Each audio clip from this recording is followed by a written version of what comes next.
രാമുവും ശ്യാമുവും വെറുതെ നടക്കാനിറങ്ങിയതായിരുന്നു. രാമുവും ശ്യാമുവും ഒരു സെക്യൂരിറ്റി ജീവനക്കാരനെ കാണുന്നു. ചേട്ടാ, ഈ പണി തീരാത്ത കെട്ടിടത്തിന് എന്തിനാണ് കാവൽ നിൽക്കുന്നത്? അവിടെ നിന്ന് കള്ളന്മാർ എന്തെങ്കിലും കൊണ്ടുപോയാലോ? ചേട്ടാ, അവിടെ കൊണ്ടുപോകാനൊന്നുമില്ലല്ലോ. അത് ശരിയാണല്ലോ. ചിലപ്പോൾ മുതലാളി എനിക്ക് വെറുതെ പൈസ തരാനായിരിക്കും എന്നെ ഇവിടെ നിർത്തിയത്. ചേട്ടൻ പണ്ട് പട്ടാളത്തിലായിരുന്നില്ലേ? അതെ, ഞാൻ പാക് അതിർത്തിയിലായിരുന്നു. ഞാൻ എത്രയോ പാക് ചൈന പട്ടാളക്കാരെ വെടിവെച്ച് തള്ളിയിട്ടുണ്ട്. ചേട്ടൻ നല്ല തള്ളാണല്ലോ. പാക് അതിർത്തിയിൽ ചൈനക്കാരോ? അന്ന് അവിടെ ചൈനക്കാരും ഉണ്ടായിരുന്നു.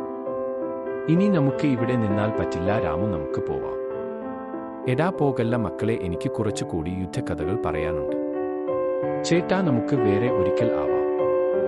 രാമുവും ശ്യാമുവും വേഗം നടന്നു നീങ്ങുന്നു. എങ്ങോട്ടാ അമ്മേ ധൃതിയെ? ഒന്നും പറയണ്ട മോനെ. എന്നാൽ ഒന്നും പറയണ്ട. എന്നാൽ നമ്മൾ പോട്ടെ. ഞാൻ പങ്കാളിത്ത പെൻഷൻ വാങ്ങാൻ പോവുകയാ.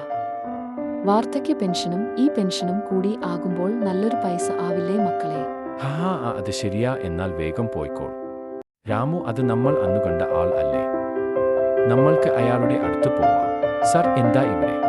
ഞാൻ ഇവിടെ ഒരു സുഹൃത്തിനെ കാണാൻ കാത്തു നിൽക്കുകയാണ്. പെൺസുഹൃത്തിനെ ആണോ സർ? അല്ല, ആൺ സുഹൃത്തിനെ ആണ്. ഞങ്ങൾ ഒരു ബിസിനസ് തുടങ്ങാൻ മുംബൈയിൽ പോവുകയാണ്. നല്ല ലാഭം കിട്ടുന്ന ബിസിനസ് ആയിരിക്കും. സർ, എന്താണ് ബിസിനസ്? നമ്മളെയും കൂടി പരിഗണിക്കണേ. ബിസിനസ് എന്താണെന്ന് തീരുമാനിച്ചില്ല. അവിടെ എത്തി തീരുമാനിക്കും. തീർച്ചയായും നിങ്ങളെയും പരിഗണിക്കാം. എന്നാൽ ഞങ്ങൾ പോകട്ടെ സർ. എന്നാൽ മക്കളെ, നമുക്ക് പിന്നെ കാണാം. രാമുവും ശ്യാമുവും നടന്നു നീങ്ങുന്നു.